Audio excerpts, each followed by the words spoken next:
Hey everyone, Rob B here with Rob D, and you are listening to the Property Podcast. And you are about to listen to a podcast that will keep you up to date with what's happening, but then more important, get into loads of actionable advice. We're going to discuss what you can do to be defensive in this market right now.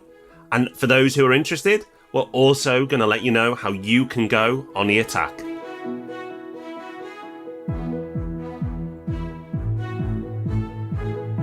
Welcome to the Property Podcast. This is the show where we take a little bit of time out each week from our day job, which is advising a multi-million pound property fund at portfolio.co.uk, and putting together hundreds of transactions a year for our clients at Property Hub Invest.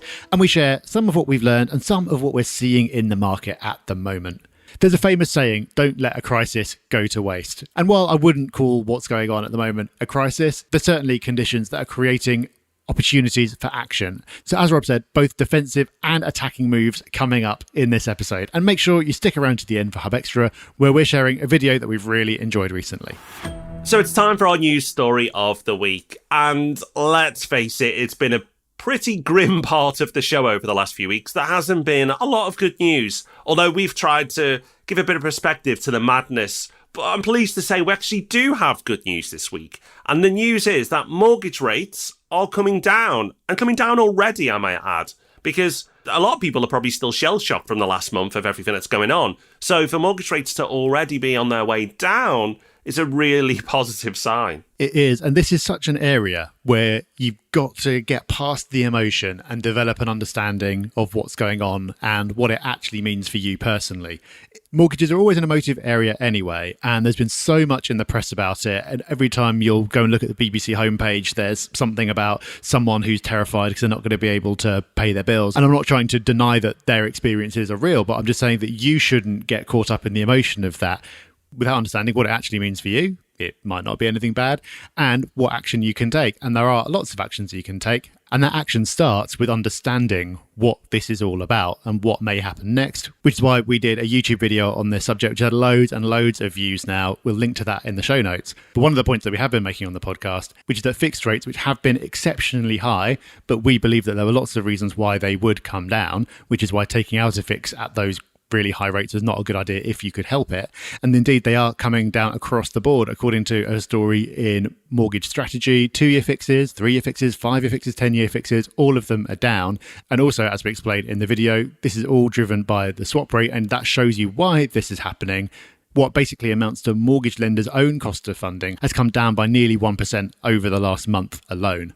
And Rob, another interesting point that you made about this before we started recording is that borrowing for 10 years is cheaper than borrowing for 2 years, which is really weird. It's crazy, right? It's fascinating how that is even a thing. Like, I can't remember in my lifetime this ever being the case, and possibly not everybody looks at mortgage rates as much as we do. But the norm, which I'm sure will be easy to understand, is that for a 2-year fix, you pay a certain level. For a 5-year fix, you pay a little bit more, because it's a longer tie-in for that certainty, and then 10 years more again. But at the moment, it's all upside down, so a 10-year fix is actually less than a 2-year fix. I don't see that lasting for much longer, but that is the crazy world we live in right now. So if you're determined to fix your mortgage right now, particularly a residential mortgage, maybe you should be looking at 10 years rather than 2 years if that suits your strategy. It's not something that you'd automatically go to look at, so it's worth knowing that that's the case right now. With mortgages being such a big topic right now, and interest rates, of course, we'll keep you updated on the podcast. And we have the market update next week. So again, whatever changes over the next few days, we'll bring you up to date and make sure that you're well informed to be able to make the best decisions. So we'll be talking about mortgages again for sure in next week's market update episode, because it's such a hot topic at the moment and loads more going on in the world as well. So do make sure you join us for Market Update next Thursday. Lots going on in the world in general. Lots going on in our little part of the world as well, dominated as it normally is by portfolio. Last Monday, we did a little webinar for people who'd invested in our crowdfunding campaign, answering their questions. That was really good fun. Looking forward to doing another one of those early next year. And Rob, lots of activity internally getting ready to pay the next dividend, which is super cool as well. Yeah, we've been busy boys. We announced a few months ago that the first dividend had been paid, which was like really important to us and something we were discussing in the shareholder meeting, because it's like the vision, right? That's like your rent. So that's why we were really keen to get that started and then to carry on, which it has done. So that's been brilliant. Of course, If you're listening to this, you're going, well, what is Portfolio? What are you guys going on about? Go and check out portfolio.co.uk or check out whatever app store you use and you can get all the info there. But that is actually what Rob and I spend most of our days on. So clearly we're quite passionate about it. So this year has been an absolutely bizarre one in the world of property. Earlier on in the year, we put out an episode saying there's a boom going on here and no one's really talking about it yet. Then suddenly everyone was talking about it and it was in full swing. But then almost overnight, sentiment shifted and we were among the first to talk about how the market was cooling. We could see that happening from all the conversations we're having every week. And now everyone's speculating about what property prices may do in the future, and not in a good way. We talked about that last week. And whenever one of these shifts in sentiment happens, it brings about challenges, but it also brings about opportunities. So in this episode, we're talking about how to make the most of the current market. We'll be talking about how to position yourself defensively and make sure you're not hurt by anything that's going on. But then also the more exciting, and I'd say the more important bit, we're talking about attack and how to actually seize the opportunities that will come up and are coming up. We're already seeing that happening. So Rob, let's start with those defensive measures. And when we're talking about that, we've got to start with mortgages, right? Because that's what's on everyone's mind right now. Absolutely. The first and the obvious thing to do is review your position. So look at where you're at. If you've got a small portfolio, it won't take too long. If you already own your own home, then it's going to be a quick exercise. Or if you've got a larger portfolio, you might need to put some time aside. But do it. That's the main thing. Don't ignore this. Go and look at your mortgages. Now, if your mortgages are all on long-term fixes and it's a while to go, then you can probably relax. But for everyone else, you should be looking at what the rate is today. And if you were to go on to a standard variable rate, for example, in the near future, what would that rate be? Go and check that out. The standard variable rate is just the rate that you move on to once your discount period ends. So check that level out and find and understand what you'll be paying each month. And then do a new cash flow for your properties and make sure that you're still cash flow positive. Now, if you're not, there are other things you can do, and we'll talk about those shortly. But that's the main thing to do. Now, you're not going to make as much profit as before, but that, I think, is acceptable. The markets move, and at different stages of owning a property, you'll earn more and earn less. This is going to be a period where you potentially might earn less. Now, once you've done that review and you understand your position, you can start to look at what products are available and what options are open to you. Now, you have a choice between fixed rate mortgages and tracker mortgages. And at the moment, and this is changing week by week, right? But at the moment, fixed rate mortgages are probably less attractive financially. Emotionally, they might be more attractive, but financially, they are less attractive. And Rob's done a great video over on our YouTube channel that I highly recommend you go and check out. The video is called UK Mortgage Rates, What Should You Do? And watch it. In the 5 to 10 minutes that it'll take to watch and consume that, you'll feel so much better between making a decision between tracker mortgages and fixed rate mortgages. But possibly the best advice that we can give you now when it comes to mortgages is if you are in the position where you can do nothing, Rob, the advice that we're giving at least is do nothing, because that is what we're doing. And it's not being lazy, there's actually some purpose behind it. Yeah, to be clear, by do nothing, we don't mean don't be active in the property market. We're actually going to be talking about some moves that you can make. But what we're saying is don't do anything with your mortgage just out of panic. It may be that doing something is the right thing to do, but not necessarily. Whenever there's a lot of panic around, you feel a compulsion to do something just to make yourself feel better a lot of the time. And that's the same reason why when the stock market is falling, people sell, because they feel like they should do something, even though normally that's exactly the opposite of what you should be doing.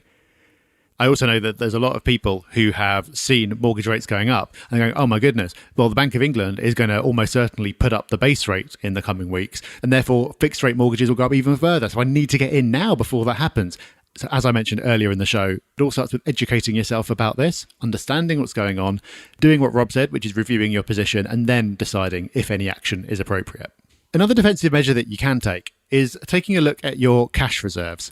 This could actually be an attacking measure as well, making sure you've got cash on hand ready to strike when the opportunity comes up. But here I'm talking about it as a defensive measure in case you end up in a situation where you suffer from rental arrears. It's possible that because of the rising cost of living and because potentially if we do go into a recession, some people may lose their jobs, that you will have more rent arrears than you have done in the past. It very much depends on the market you're in. I personally don't think that this is going to be widespread, but you may disagree. And that's why if this is something that you're concerned about, then taking a look at your cash reserves is a good idea to make sure that you're in a position to keep on making your payments that you need to make, even if you don't have rent coming in for a period of time. This comes up on Ask Rob and Rob a lot. People saying, well, how much of a reserve fund should I need? The quick answer is there is no answer. It's very personal. Counterintuitively, the larger your portfolio, the less cautious you have to be, because if you've got one property, then the rent could easily stop. If you have 10 properties, it's highly unlikely the rent will stop on all of them at the same time. And it also depends on your ability to raise cash from elsewhere. So do you have other sources of funds that you can dip into? Can you get loans at attractive rates? Do you have an offset mortgage? So it's a very, very personal thing. So while I personally think that there's going to be a big wave of tenants unable to pay, lots of rental arrears, in fact, the rental market is crazy strong at the moment, this is a defensive move that you can make if it's something that you're concerned about.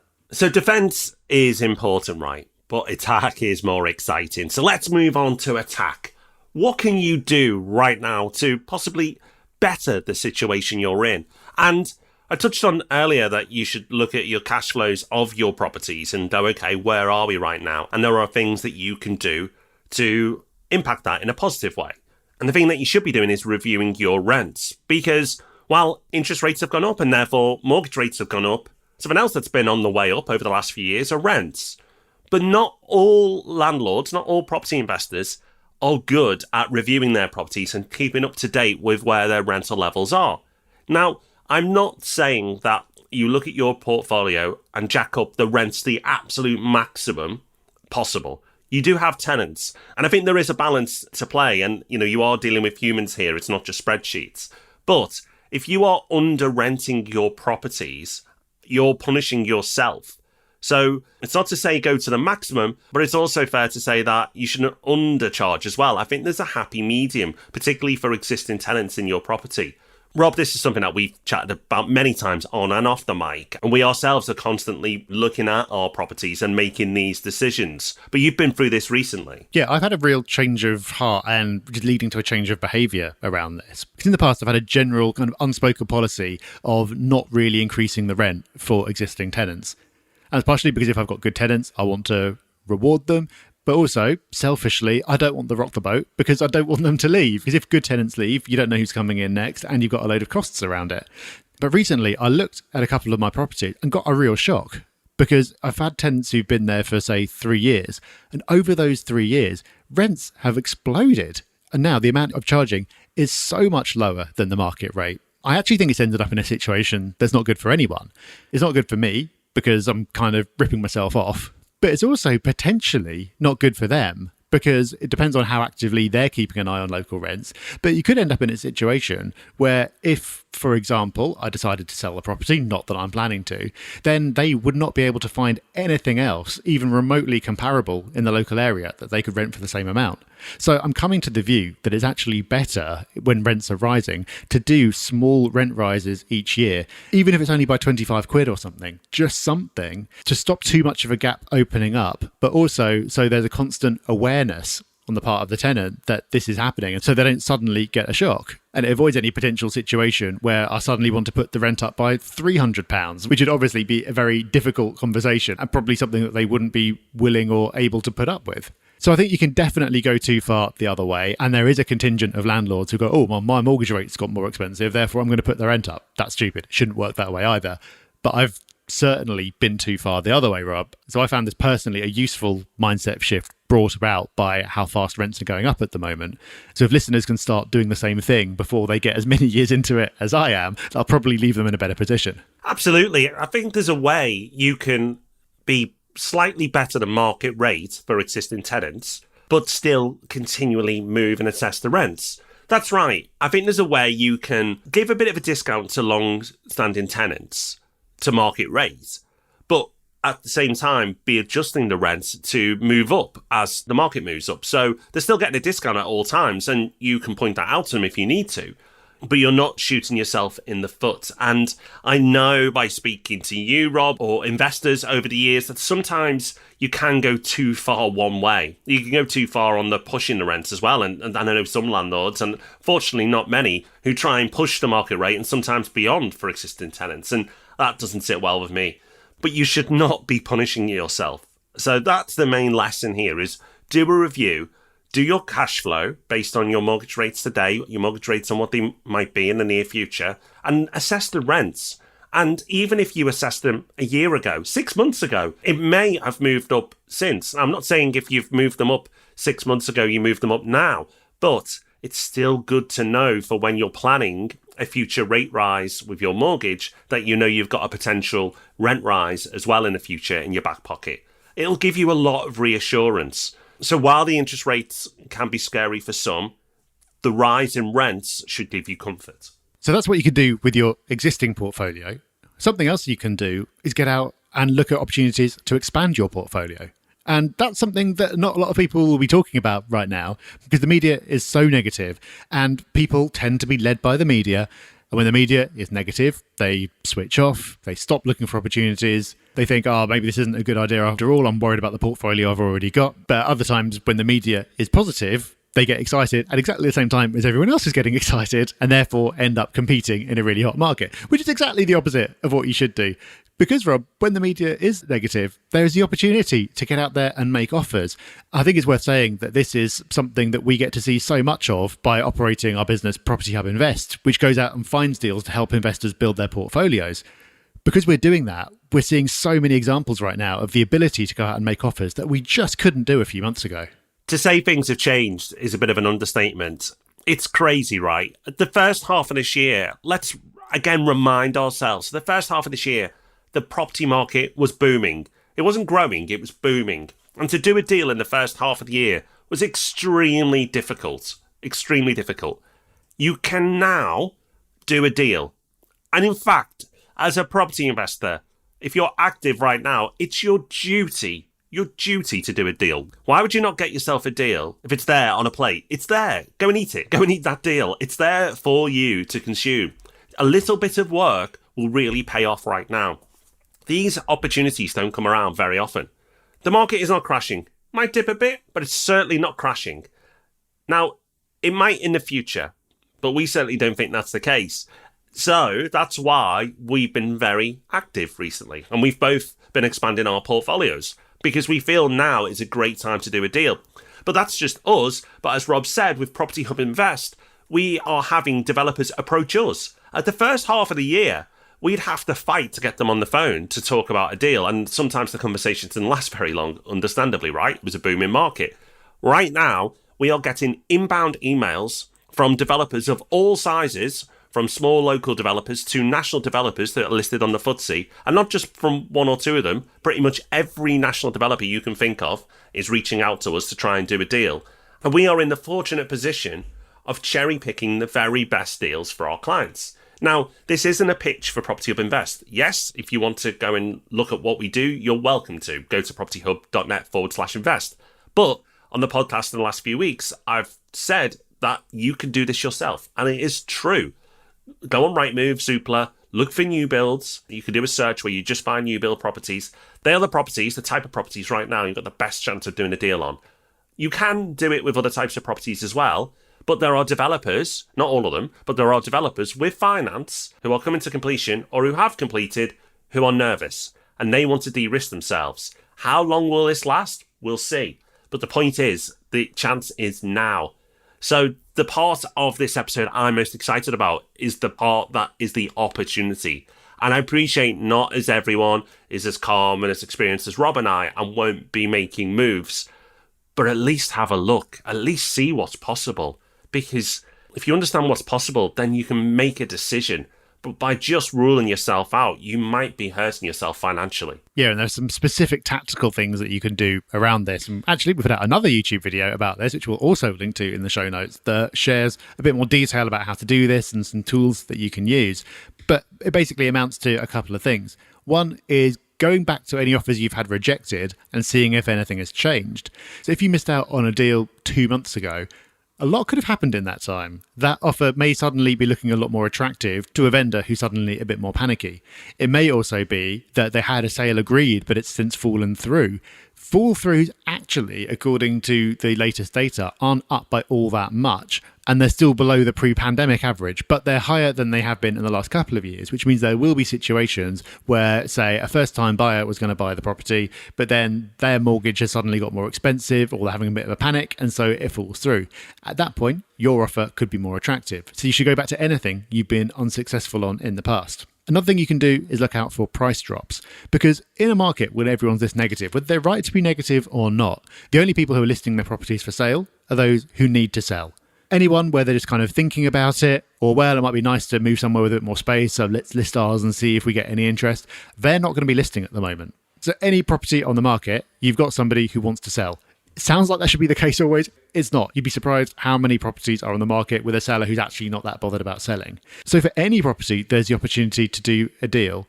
If you're seeing price drops, then that's an even stronger indicator that there's an ability to do a deal, because you don't cut the price when everything's going well.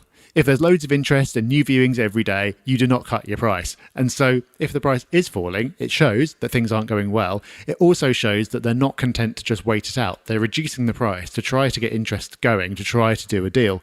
So that means that they could be receptive to even a cheeky offer from you. It's important to say at this point as well that a price drop doesn't necessarily mean you're getting a deal. It may be that the property was way overpriced and now it's still overpriced, but less so. So you've always got to go and look at what you believe the property is actually worth and work out what you want to offer based on that, and not just go, oh, well, I got it for less than the asking price, therefore I'm getting a deal. That may not be the case. But Rob, the things that I've just been talking about, you could have done them 6 months ago, but you'd have pretty much been wasting your time. But now that effort could really pay off. That's right, Rob. And make sure you keep on listening to Hub Extra, because we're going to give you something that will really help you absorb this point. But this type of market is where the amateurs lose their heads or lose their nerve and make silly mistakes. I've quite passionately talked about how following the media right now is a catastrophic decision for your finances. If you follow the media and let the media dictate to you on what you should be doing with your money, then you're going to end up in a position that's not going to be very favourable. And you know what? You can write to those outlets, but they're not going to reply. And they're not going to say, oh, sorry. It's their job to be sensational. Don't make investment decisions on sensational news. At the very least, don't do anything rash. Just hold your nerve and wait it out. But I feel for most people listening, this is a huge opportunity. The time we get most excited on the podcast, and long-term listeners, you'll know this, is when things are seemingly the darkest. That's when we get the most excited. That's when we're like, right, okay, let's go. And I personally don't think this situation will last that long. We're already seeing interest rates tick down. We seem to be getting a little bit of stability now. And once that stability is kicked in, we'll then go, okay, well, where's this market going? And it may go up, sideways, or down a bit, but it's not going to crash. And I'm pretty confident in saying that and going on record saying that. And we've been on record many times over the years and said quite a bit about the markets. And you know what? The reason why we're not ridiculed is that on the whole, more often than not, we've been right. And it's not because we're geniuses. It's because we're just rational and look at the markets from a common sense point of view. When something is cheap or people are nervous or more willing to do a deal, we act on it. That kind of makes sense, right? If you can do a deal, you do it. Well, that's what this market is right now. So whether you go on the defensive or you go on the attack, just don't be silly. The very least pick one of the two, being defensive or going on the attack. But the best investors will do both. Let's move on to Hub Extra. Just before we wrap up, it's that part of the show where we like to give you a little bit more, whether it's a resource or a tool, something that we've been enjoying that we reckon you'll get value from as well. Already in this episode, we've mentioned a couple of our own YouTube videos, and do go and subscribe to the channel, Property Hub UK. We're doing some interesting things on there at the moment and lots more to come. But there's also another channel, Rob, that I know that you watch a lot of that's put a video out recently. It's very relevant to the subject of this week's episode. Yes, so this video comes from the New Money channel, a channel I've mentioned on the podcast before. Spoiler alert, when we do our best resources at the end of the year, this channel will definitely be making my YouTube list. It's well worth checking out. And while you're there, check out our channel, Property Hub UK. But the video that we're referring to specifically this week is the biggest investment opportunity of your life. It's not a sensationalist video. It's not a video that just says everything's cheap, go buy. There is more to it than that. And I think it's a good follow-on from this episode. For the 12 minutes that you'll invest, I think you'll gain even more confidence in the opportunity that is around right now. And it's not just in property, right? There's an opportunity. There's opportunity in the markets in general. It's not exclusive to property. And I can tell you that Rob and I are also looking at the markets as well and making moves there because there is just so much opportunity right now. And that's the point, right? Is that things might be cheap right now. Might be. They might be fair value, but they might be cheap. Maybe everything was overpriced. But whatever your point of view, things are cheaper today than they were even 2 months ago. And that goes for pretty much every asset class. So if you were feeling bullish in the first half of the year, when prices with nearly everything were higher, then surely you should be very confident now. Because you thought everything was fair value at the beginning of the year, and now those things that you're looking at, whether it be properties or stock, are potentially cheaper than they were 2 months ago. So if you follow through on that, then it's a no-brainer to carry on.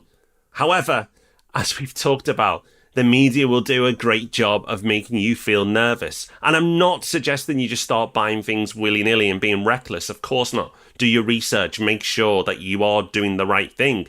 But that's the step. It's not just hiding and hoping everything goes away. It's at least assessing the opportunities and then making an informed decision. So go and check this video out. The biggest investment opportunity of your life. 12 minutes invested will certainly bring you along even further than hopefully this podcast has already. So that's us done for another week. Make sure you spend this week being active, whether it's defensive or attacking. There's an opportunity to do something. Don't switch off. Make sure you take some actions this week that leave you in a stronger position. And you can let us know what you're doing and let us know what you think of the episode on all the socials. We're at Property Hub UK. And make sure you join us again next Thursday for our market update episode, where there is going to be a lot of news to cover. So have a great week and we'll see you soon. Bye-bye. Bye-bye.